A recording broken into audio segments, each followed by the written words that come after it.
we on? Are we rolling? So, this is a new document pad for the new beastie. So everything for your Kawasaki related stuff all inside here. The main important part, of course, the main key itself. So Hey, hey. there you go, keep that safe. Spare one inside here, so make sure that's all strapped in there and kept as safe as it can be. The issue with these are, they are coded keys, so if you lose both of them, new ECU, new lock set, quite a lot more money. If you lose one, give us a shout, we'll get you a blank, get the blank cut of locksmith, and then we can get coded nice and straightforward. Service keys, history key, because there's no history book anymore. So bring that in every time you get serviced, we'll upload all the information to there. Nice. We do any work to it, upload on a central database, and gets basically click and drag onto there. So that's inside there, you put on your main ones. Not sure how waterproof they are. Ideally, try and keep it in here if you can. Yeah. Some light reading for you today. Hey. 2 owners manual. Now, they are different language, so this part, what I'm going to say, as bad as it looks, but there is some important stuff you need to have a flick through in here. So, that's your English section. And you've got French, German and Dutch in there, Spanish, Italian, no, Spanish, Dutch and something else. Yeah, it's only French and German. Everything, I'm going to run you through the bike outside anyway, but this is just to make sure you're kept familiar with how it all works, what you're looking for in terms of servicing, fuel, changing the clocks, spark plugs, oil viscosity, where the spare fuses are, tyre pressures, pretty much everything you name it. So there. It will be a bit condescending to tell you how to ride, but hopefully we know that. But yeah, all the information you need to know is all in there, as well as getting the app as well, so then you can Bluetooth up to it. With the standard Kawasaki stuff, of course, you get your CLC conformity stickers, so that is for Europe, that's all compliant with the regulations. Stickers, you have to put it on when you go to Europe? Nah, not those, it's just you carry them with you in case they get stopped. All the Kawasaki stuff you normally get. So you get membership to the Club Kawasaki once again. We had you before, we can have you back again, so BSB race tickets when they do start again eventually. Service plan, that quite hasn't started just yet, but it will shortly. We're all trained to IMI standards, all mechanics are trained, I'm trained to a certain standard as well in terms of selling. Warranty, 2 years parts and labour, so while you're on the same sort of finance things, that's all covered. Have a read of it, certain things are covered, certain things aren't, of course. But generic sort of manufacturing defects, as long as we've kept service, kept all the terms and conditions, and you can extend it if you wish for you. Obviously that does help with your resale in terms of finance or resale there, so you can add it on. It's $395, so addition we can do it at $300 for you as well. Complimentary breakdown cover with the RAC, the number's just there for you.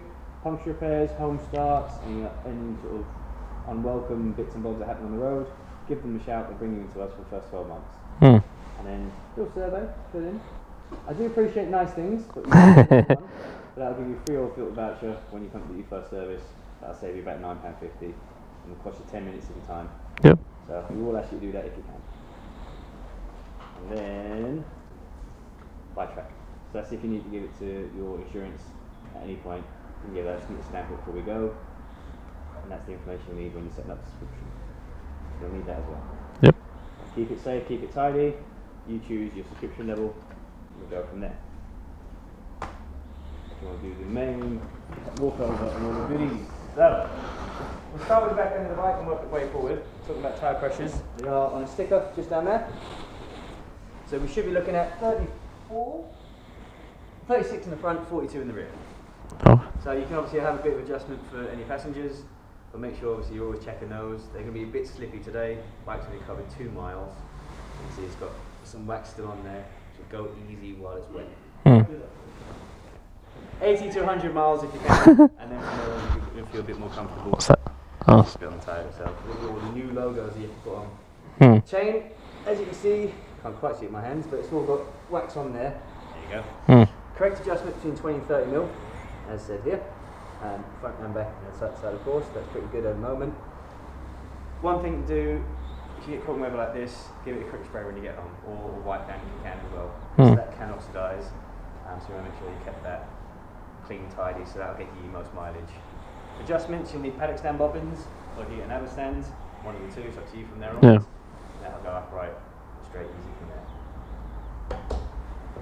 Oil itself, checking the engine oil. Again, we shoot like a complete movie. That's just around the side. It's just there. Yes, finally. I hate the dipstick method. So that's flat level ground. Get a friend to sit on it, or you bring it upright, depending on how much you trust yourself. If you want to lean over while you're down there, but you want to make sure it's obviously coming up to the top marker.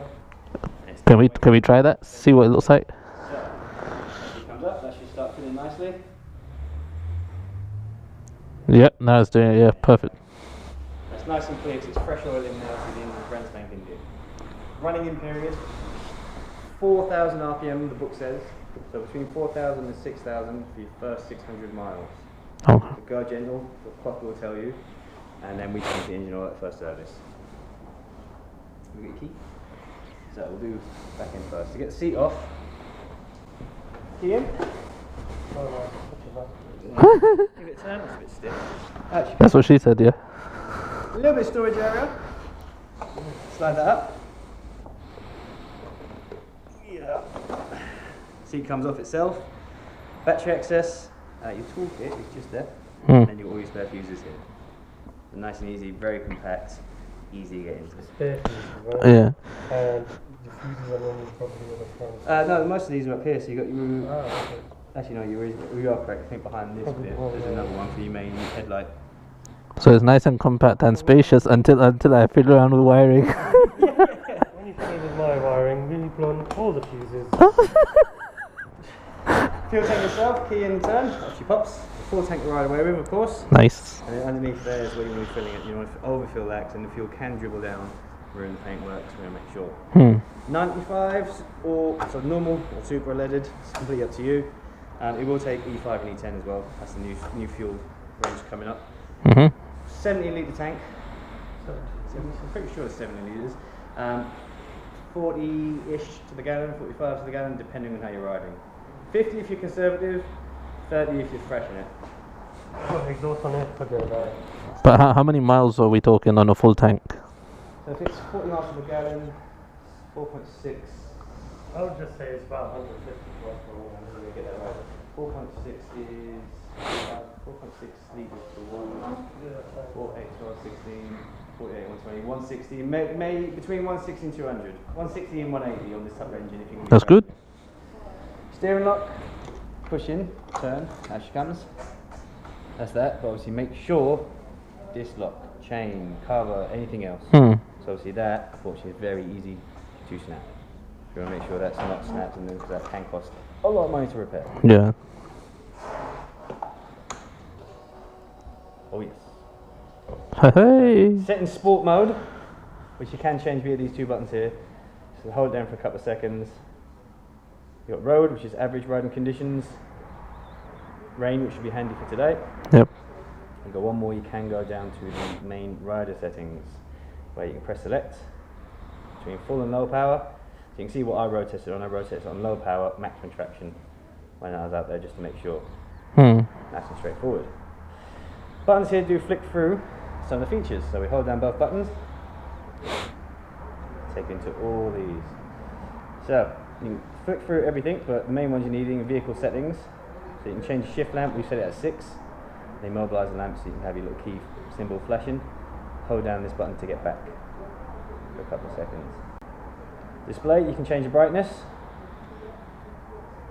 So that's nice and straightforward. It goes down 1, 2, 3 levels. Date and clock is already set, but of course if you want to change at any point, it's quite easy to go into. The format. What would you want? 12 hours? The 12 hours and then the format. No, yeah, 24 is fine. Yeah? No, I meant 12s, yeah. 12. And then this, if possible, to do date, month and year. There we go. As easy as that. Perfect. Let me get back out. Service. So it has a little span and location for service. So 600 miles within 1 month. They'll come in, it'll tell you when to come in for a change. So that will automatically do. And then you can set your own one up for yearly if you want to. Very peculiar, but I'll turn the Bluetooth off anyway. Oh, and you can change it from black to white as well by holding that button. So black preferably does look a little bit Yeah. Go back into Bluetooth. And you can synchronise yourself up later. Does it automatically change the dark and light as well? Unfortunately, no, that's a little bit more expensive. You need that for. So nice and straightforward. And then we get some nice acoustics in here. You can see it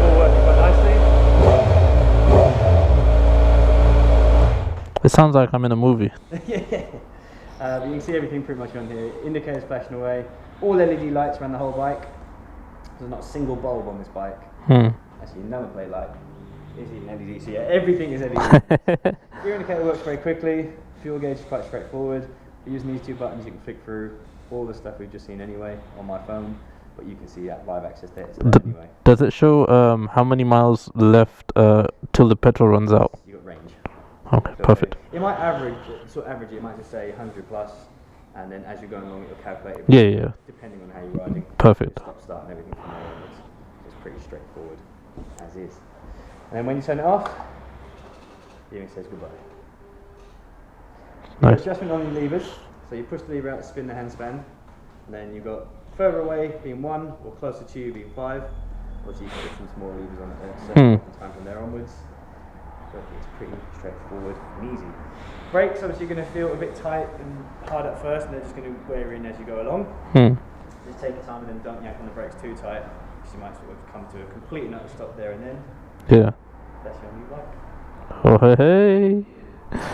Finally. And then we'll get you set up and get you out of here onto the open road.